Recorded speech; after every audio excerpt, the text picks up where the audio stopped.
All right, let me go live on here. I really need to turn myself more.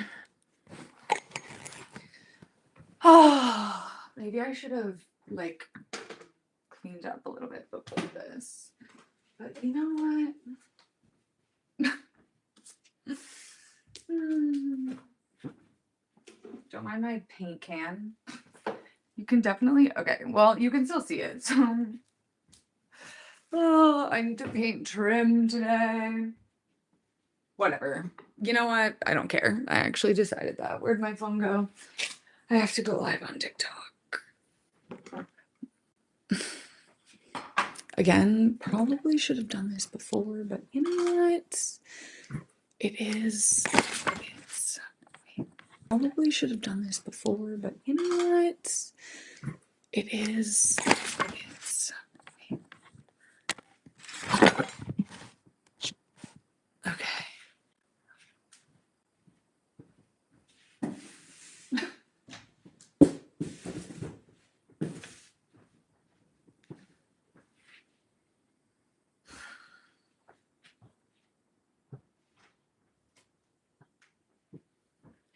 I really like want to face directly this way because of the windows, but it's obviously not how it's set up.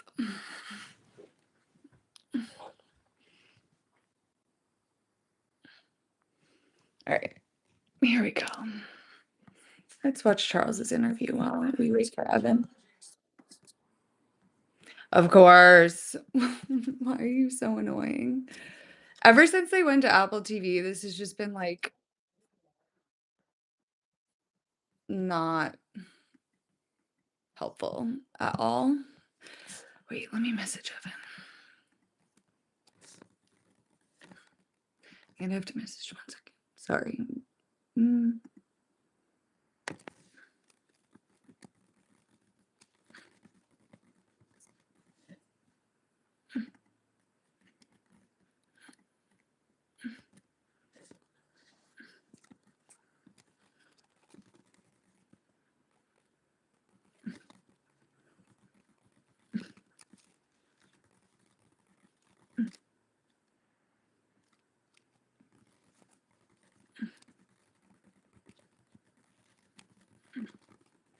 All right. Let's see if we can find Charles's interview because it automatically went. Of course, that's not what I want. I want to watch the end of the sprint. There we go.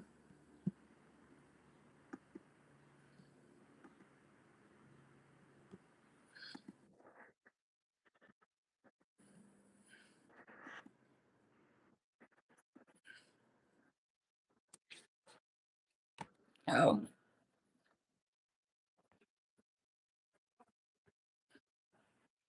Oh.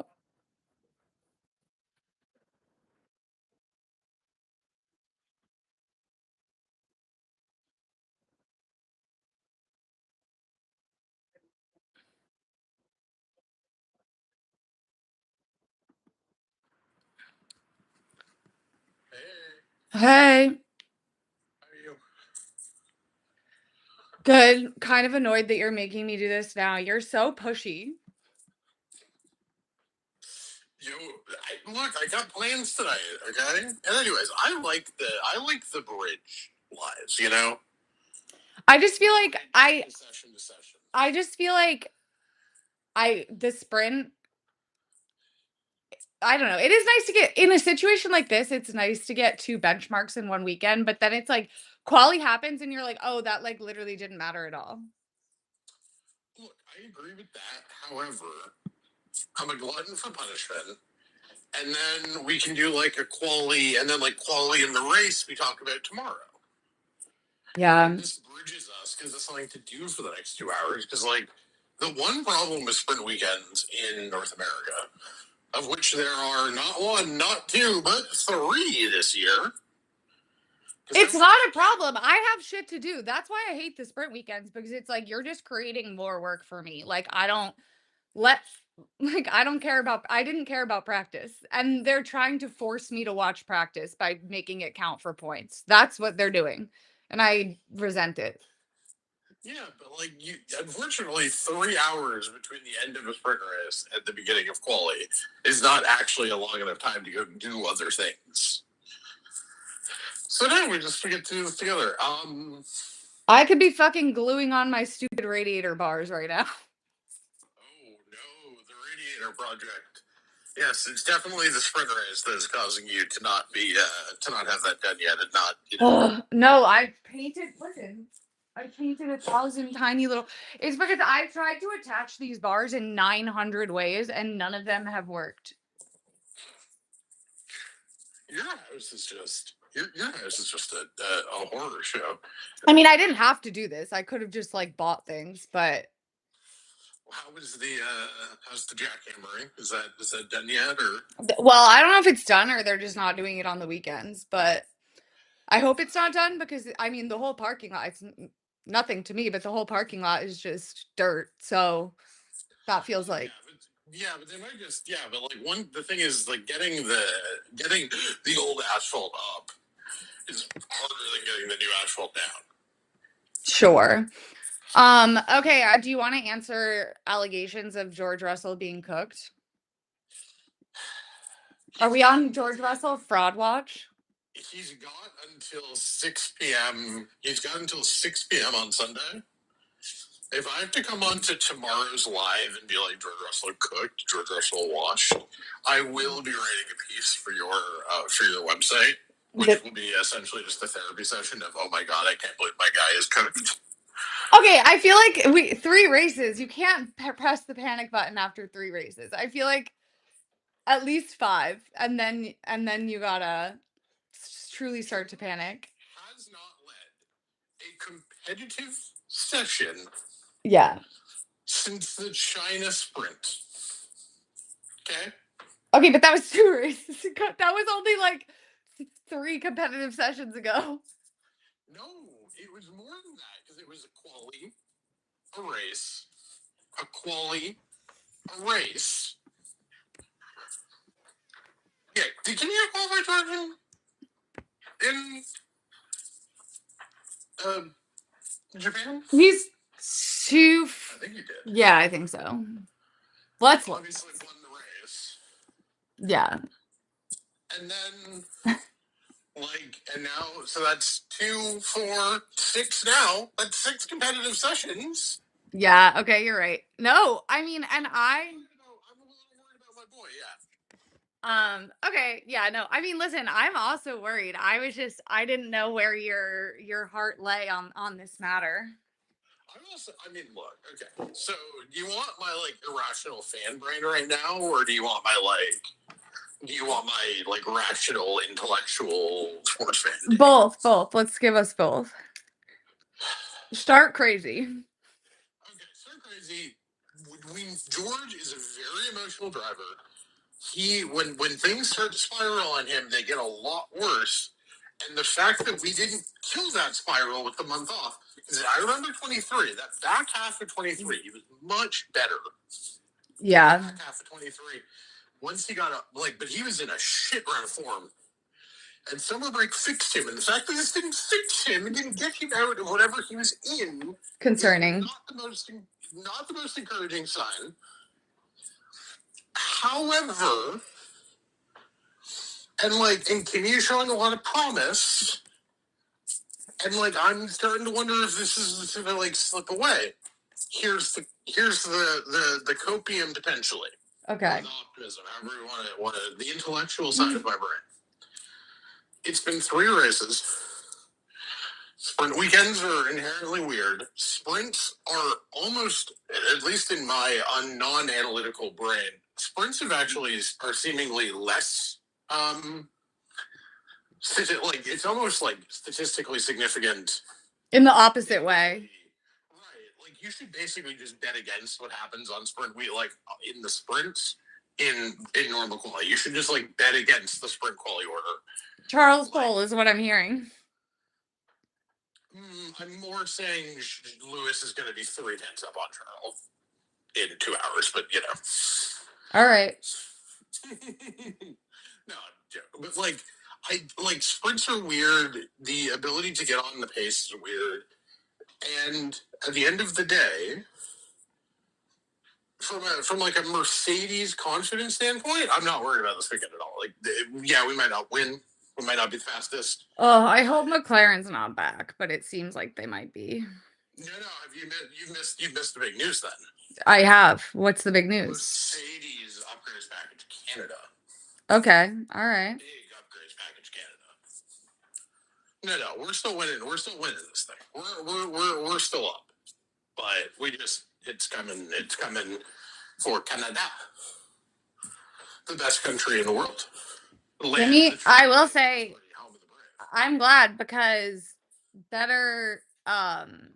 Listen, I'd rather Kimmy win than Lando Norris, and also it would be kind of funny for me. Like, even if George loses, which would suck because I would have to admit that I was wrong, one of my least favorite things to do. But it would be very funny. Like, the first Italian driver winning with not Ferrari in like forever. No, Ferrari.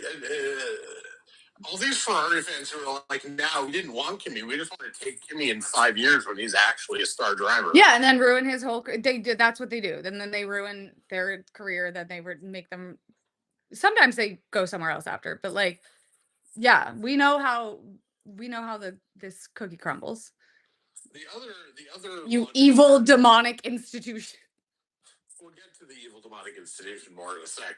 The other logical point is I am, a bit of a student of F1 history, not as much a student of F1 history as you.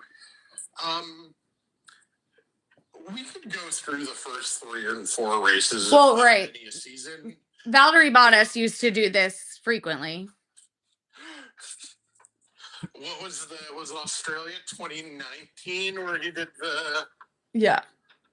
He did it every year. It was 2018, 2019, not as much in 2020, but still a little bit. It was his whole thing. 2020 is 2019 Valerie. And to be honest with you, Nico used to do that too. Like, Lewis, for some reason, just like it takes him a minute to like remember that he's Lewis Hamilton. For the first like 2 races, he's like, eh. Well, he's also like, and I say this with full love to Lewis, like, it's impossible to be like an elite driver at literally every, like, to be as elite of a driver. But Lewis did not really seem to fuck with Bahrain. Yeah, no, definitely not one of his faves. And so it's just like, I think it was nice of him, and what a gracious person to cede, to let them like feel a little bit better about themselves. You know what I mean? Oh yeah, no, this is not a shitting on Lewis. No, I know, I'm just kidding, but it always it was so funny. You have given me this reputation as a Lewis Hamilton hater because you were being slanderous and cruel. I was being slanderous by pointing out that losing to Twink Russell was not necessarily was not a super encouraging sign. Lewis doesn't like being in bad cars. They don't align with his spirit. I mean, you want to get you want to know the real take, the real take of the George Russell disaster. What? George Russell being bad proves that I was right about Lewis that whole time. Except for Lewis is a 10th off Charles, so who is like a notoriously good. I never said George was better than Charles. I never ever bought that sauce. Like, I never did that. I mean, yeah, obviously I don't, but I'm incredibly biased. I will say it is funny. I think just like the difference in perspectives, because I do think that growing up as like the Patriots were like what the church is in some people's households, that was what the New England Patriots were in my household. But especially during that era, like it just like really instilled this like semi-delusional belief in me that it's like it's gonna work out. Like they're gonna be good. Like you will, like you're gonna win eventually. Like everything's gonna be fine. And I think that's what. Didn't you win the Super Bowl of the year the we're on Cincinnati year? Yeah. You got bleep slapped on Monday Night Football by the Alex Smith Kansas City Chiefs. Rough. And Belichick has a meltdown at a press conference, and then you just go to win the Super Bowl. Yeah. And like so many times, Tom, like we would be down like 2 scores in the fourth quarter, and Tom Brady would just like do it. You know what I mean?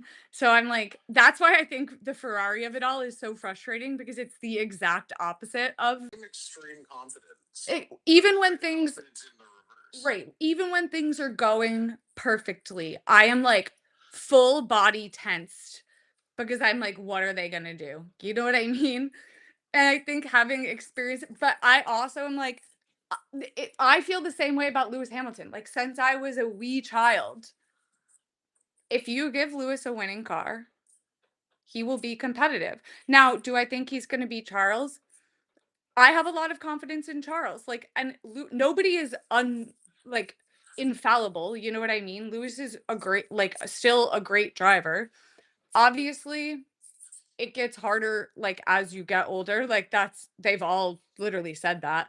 So like I have a lot of confidence in Charles. Like I would bet on Charles, but I don't know, like there's nothing like Lewis has still had those moments where like when these flashes where like when the car is competitive or when he's put in like the right situation where he shows he's still Lewis Hamilton. And even when he was fucking 23, when he was in a bad car, he did not do very well and got beaten by kind of a lot by Jenson Button because he kept like crashing into people for kind of no reason. I mean, he also did have like dog shit reliability. His engine also kept fucking exploding. I was loving Max Lewis. I thought it was that was like kind of a fun like subplot of the race, honestly. I mean, I don't know. I don't feel stress because here's the thing: I don't have an emotional relationship with Lewis Hamilton. I obviously like adore Lewis as a like figure in F1,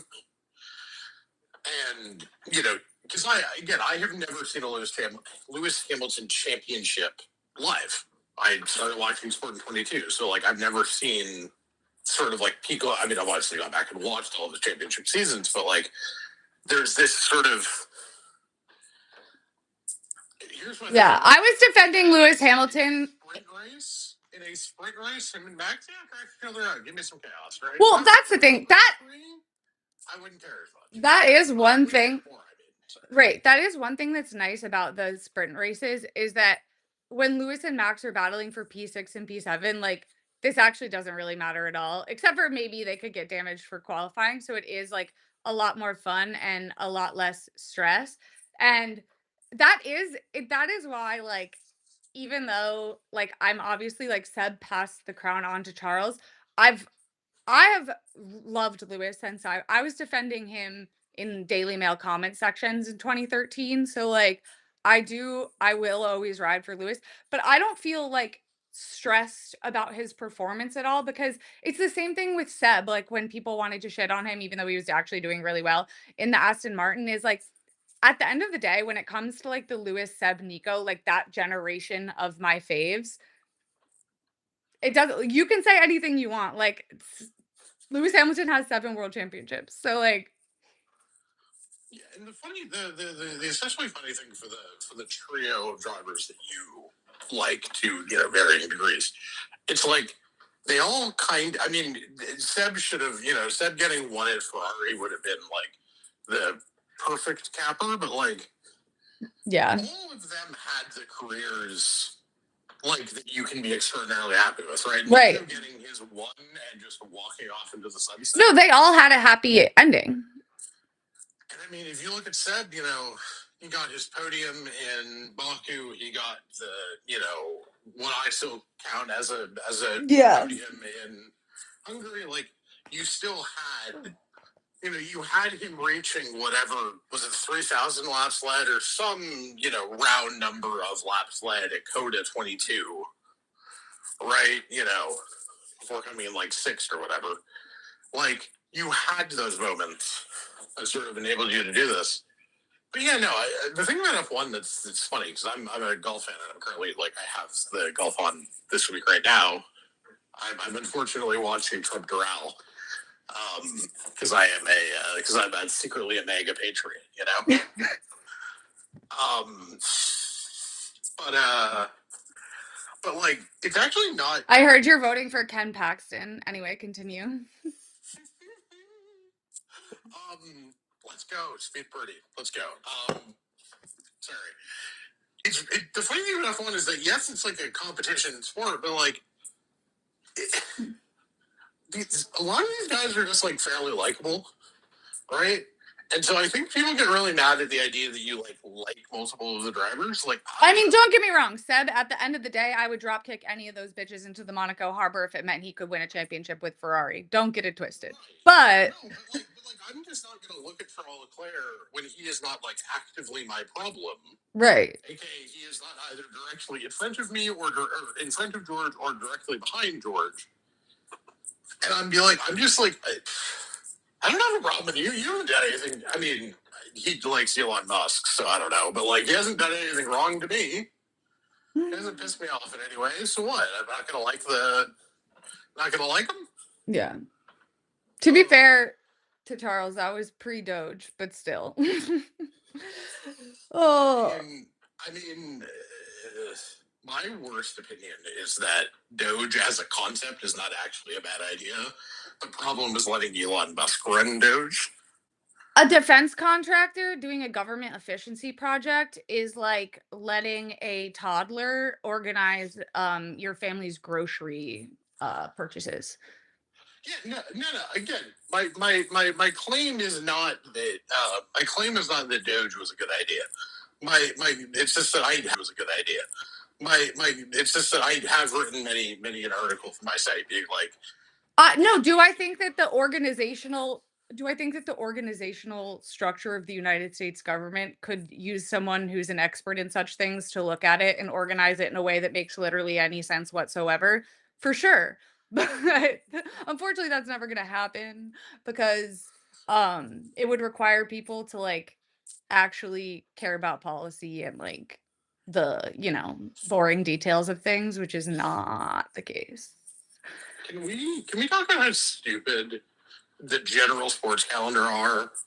That you have Trump Doral in Miami the same weekend as the Miami Grand Prix, which is also the same weekend as the Kentucky Derby, so you're not even going to get the rich people showing up. Okay, it's so crazy to me because them doing it the same weekend as the Kentucky Derby never made sense to me because I was like, they're clearly trying to make it like a Kentucky Derby type event, right? Like a Monaco. They literally said, we're trying to make it Monaco, which I would argue, I would encourage everyone to read John Feinstein's book, Save the Last Dance. It's really interesting. It's about like how March Madness became March Madness.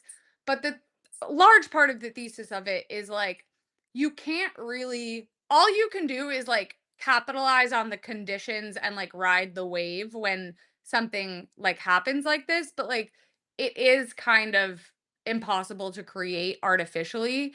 And so like that's impossible regardless, but doing it the same weekend as the Kentucky Derby, like yes, a lot of them like will fly because the Kentucky Derby's today and then obviously the race is tomorrow. Obviously a lot of them will like fly in specifically for the race, but they're trying to make it like a weekend, and so that's not really the case. And are people really going to do that long term? Like sure, it's this new thing, you're like paying a lot of them to come, like, or they're guests of teams or whatever, but in terms of like making it like a cultural touchstone event for the rich people calendar of it all, I just don't, I think long term people aren't gonna want to like wake up hungover from the Kentucky Derby and like fly all the way to Florida even if it is on their private jet or whatever. Yeah, and the other like the value for a lot of these people is not really going to the race on Sunday. I mean, if you're like a Madeline White, who is both an influencer who would theoretically be invited and also gives a shit about F1. Yeah. Sure. But that's not who you're trying to, No. That's not who you're trying to get. No, they're trying to get like random rich people. So you want to be there for Saturday night. Because Saturday night's actually, in so many ways, No, that's like the main night for like doing stuff. you want, it's why Vegas is actually like kind of perfectly set up because because the race is Saturday night and then you could just, do all your shit after, right? And you actually might get a driver to show up to your, you have the contact, you might get a driver to show up. Yeah. To whatever fucking, experience you are trying to hawk for, your $20,000 brain deal. No. Like, yeah. It's so insane to me. How are we feeling about the general, like, so does Oscar Piastri just suck? Hey. Like, just right the whole time. Hey, I would never say that out loud. That's your defense of Oscar Piastri? I don't know. But yeah, unfortunately, I do think Lando is probably better than him. Tragically. And I was definitely right. We're gonna need George to lock in because I can't have Twitter decide that Lando is actually better than George. Because the Lando 2025 season is being dramatically rewritten in our history books. And we forget that Lando Norris, went 1 for 5 and winning. I don't know who this we you speak of. I mean, look, I'm just saying, I have a little bit more sympathy for Lando now because my boy is also in a bit of a struggle session in a title fight that he walked in as the favorite too. So, like, I have a little bit of patience. Oh, okay. James Vowles. Yeah, no, that's more fun. James Vowles, you, my friend, fraud watch. How do we think this? Let's talk about the real issue at play here, which is how we think this impacts Nico Rosberg's chances of one day becoming Mercedes team principal. Oh, this is elite for Nico because here's the thing. Good iron. Ooh, sorry, I am just live watching golf. You just have to deal with this on the slide. I thought Liv collapsed. Yeah, no, this is a PGA Tour event. Oh, great. Anyway. Have I ever watched a second of Live Golf? Mm-hmm. No. I'm watching my boy Jordo. He's in second.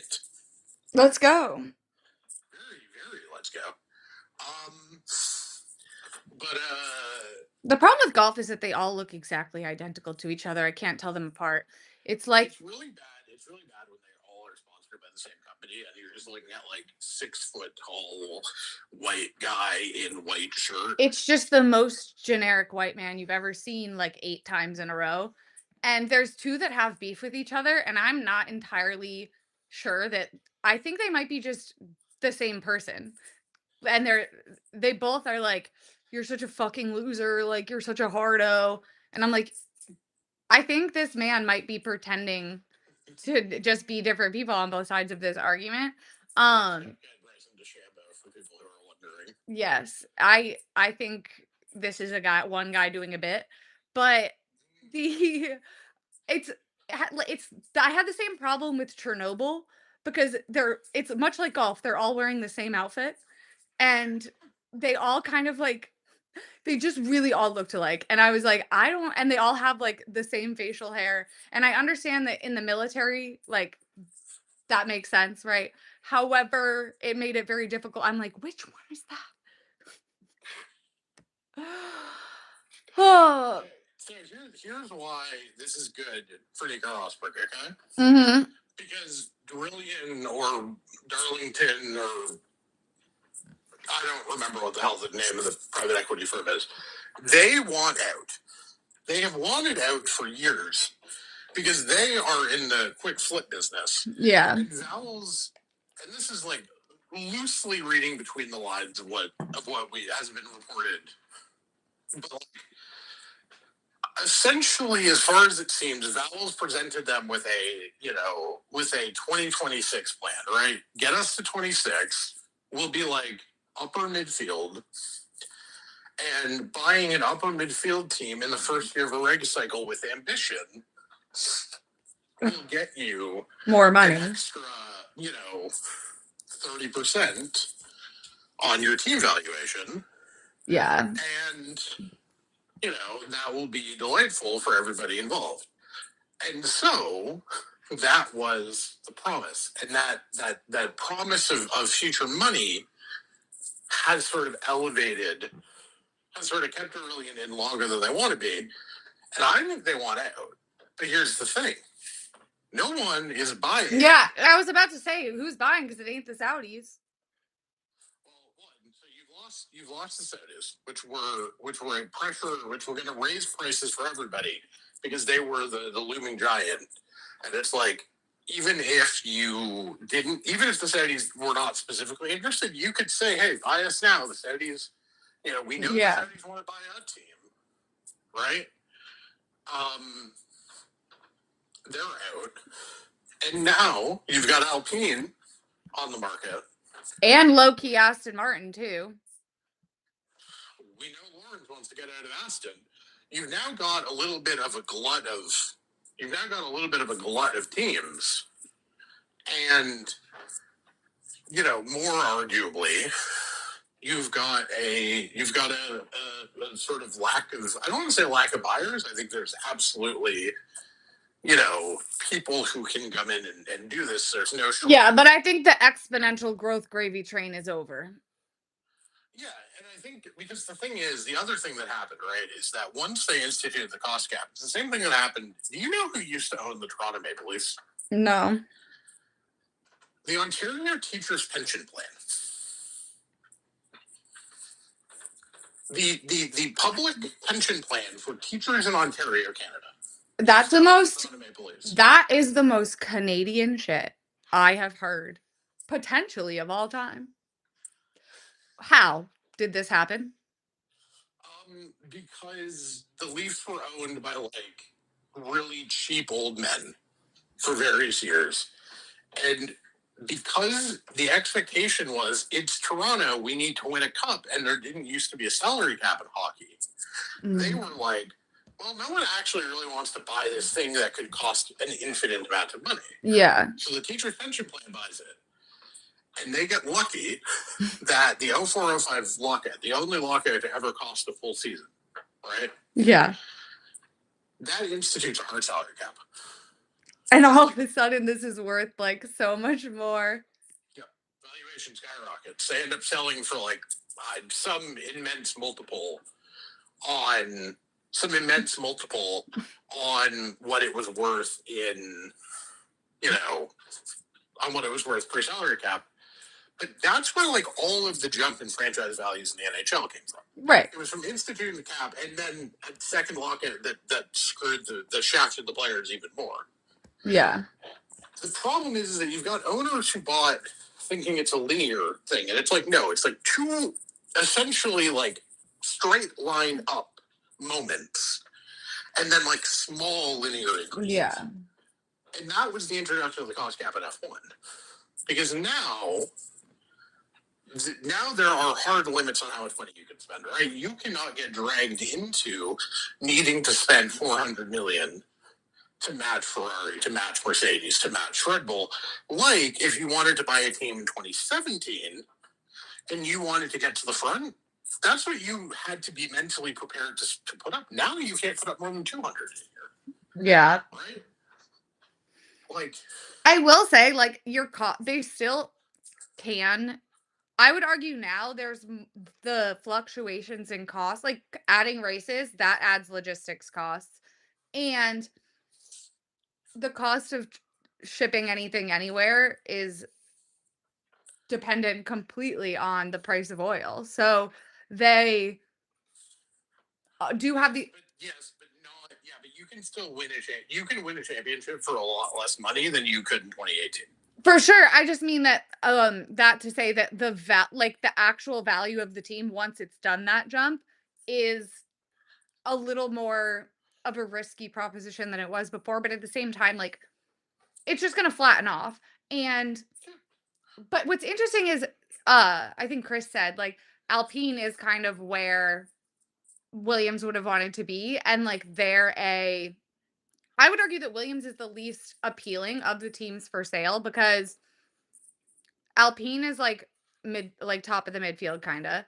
Um Aston, at least, like, there's a clearly identifiable problem and a plan to fix it, like the engine of it all. And then Well, and you've got the brand and new goddamn wind tunnel. right. And Nui, like there's a little bit more upside there, even though Williams is like better in the moment. But also maybe not. But and they just built that brand new factory. Yeah.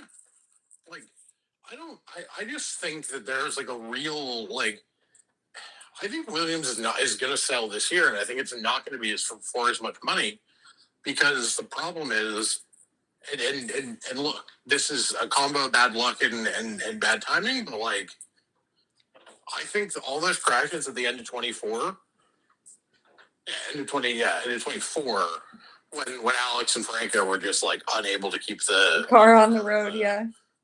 Like, that was a lot of money that I think, because like the Williams structures, right? Remember all the stuff about valves needing to do things in like Excel? Yeah. Like, the structure of Williams Racing is going to need 20, 30, 40 million dollars of investment. Right? Yeah. If not more.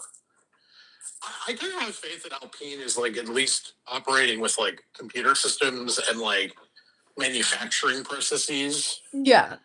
You know, like, it's because it really sounds like when Valve talks about, bringing upgrades and whatever, that like literally it just takes more time to build a new wing or build a new part or build a new suspension than it does for Mercedes. Well, and but the thing about Alpine is like the problem with their organization, I perceive, and like based on reading Prost interview about it, as more of a problem with like the literal like structure of like who is in charge of who, and interpersonal conflict and like drama basically, which is very French of them. And I feel like weirdly Flavio is like kind of uniquely suited to fix a problem like that, because he's like a dictator and he just comes in and he's like, well, we're doing it my way because I'm insane. So I can kind of see why that worked. Whereas with Williams, it's like the problem is that like it's been so under invested in over a course of like such a long period of time that you're going to have to sink a lot of money into like software, computers, like the actual physical workstations themselves, and also just like time going through everything and like figuring out what's wrong. But um I feel like that's a little bit more expensive of a proposition than The other problem in Alpine was just dumb French pride. This idea that they had to use subpar engines. Yeah, for the sake of it, basically. Because they were too proud to admit that they couldn't build a fast engine, and Flavio was just like, "Wait, why would we? Yeah, engines when we need to? Like, what are we? Why would we do that?" And like, that is, I think, the sort of like Alpine advantage now is just if they can sort of, I mean, frankly, if they can sell the goddamn team and stop it being, like, it can be like culturally French or whatever. Hell, bring back the Renault name. Yeah, like, why not? Kill this idea that like, ooh, like, kill the like, ooh la la, we must not be told what to do by the snotty English, mentality. Yeah. I think you absolutely would run into a situation where, Alpine could be there. The other thing that I think sometimes people forget, and I say this with, no disrespect intended to you, but much disrespect intended to like a lot of people on Twitter.com. Only one team can win a championship. Yeah. Like, only one team can come second, and there is this like weird thing I think sometimes where fans are like, why isn't my team always winning? And it's like, have you contemplated it's because there are 4 teams? Well, no, I think Williams is flopping. They're not just getting like out improved. Like they're fat. Their car is fat.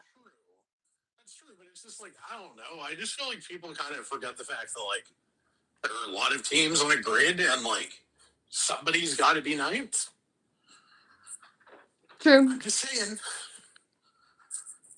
That's true. I do feel like enough, like they are a little bit spiritually cursed, a la the Jets at the current moment in time.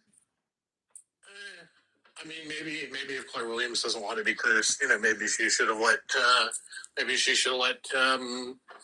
George out of his contract for 2021. Toto, he did not.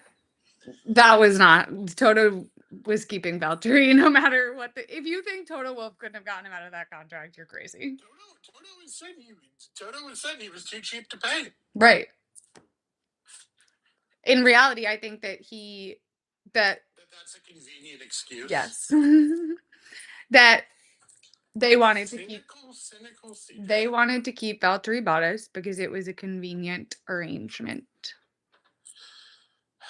Your secure conspiracy is still one of the greatest conspiracies I've ever heard. I believe that like with my full chest. Never in all of my days, in all of the hundreds of Formula One races I have watched, have I seen a driver get a puncture and not know that they had a puncture without the team being able to tell them. Especially when they're doing a full lap at racing speed on that punctured tire. They can feel when they get like a little spot from locking up on their tire.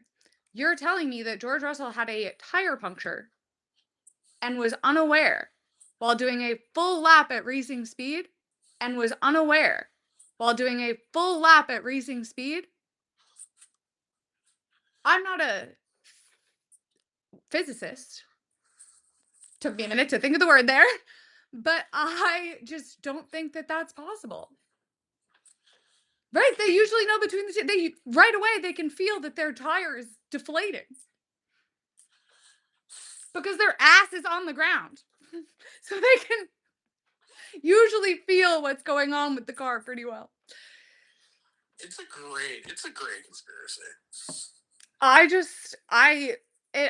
One day, the only F1 person that I like truly want to interview so bad is Toto Wolff, and I will start and end with that. Like it's going to be, it doesn't matter how long you make the interview because he's not going to admit it, and I'm going to press him on it the entire time. No, come on. If you got 30 minutes at Toto Wolff, George Russell is not coming up. No, but well, I want to ask: did Niki Lauda really lock Lewis and Nico in a closet together? Right, exactly. You have like 7,000 Mercedes questions to ask. Yeah, no, that's true. That is true. Jordan, how do you miss a 4-footer for bogey? It's fine. I'll be good. Oh no, he did not have a puncture. I would bet my life savings on it. I saw the look that you gave me as I was just being a bit of a psycho about golf. Don't act like you're above yelling at a television when bad things happen to sports that you care about. Oh no. You just have to see I need to start doing my watch-alongs, but they're just so annoying to edit. I mean, I can edit them for you. Oh, no. But no, nobody, but I need to edit out all of the feral rat parts. And no, because you're going to leave all of like the super rude, fucked up shit that I say. No. Well, okay, no, because here's the thing. There's two levels to an edit of this, right? There's like the just cutting out a lot of like uninteresting, yeah, stuff. Right? I will say they would be better now because back when I did them, TikToks had to be 3 minutes. So it was like super annoying because I had to cut out so much. Like I talk a lot, obviously. So getting it like multiple hours into 3 minutes is so hard. I mean, no, but like I'm just saying, I would absolutely do it. I mean, and then just cutting out like all the boring shit, and then like the borderline, the borderline ferality. You can cut. That would take you 2 minutes once I've already cut out all the dead air and shit. True. No, a lot of it is just me sitting there doing this over and over again. Oh, all right. I'll consider that. Maybe I'll maybe I'll start doing my watch alongs again. That would be good. That's good YouTube content too. And easy because I'm already watching it. Oh, all right. I gotta let you go though because I need to shower before quali and it's almost 2:30 now. Nice. So I will see you later. This has been fun. We'll do this tomorrow. Yes. See you tomorrow. See ya. See ya. How do I? Okay, there we go. Okay, and I end this one.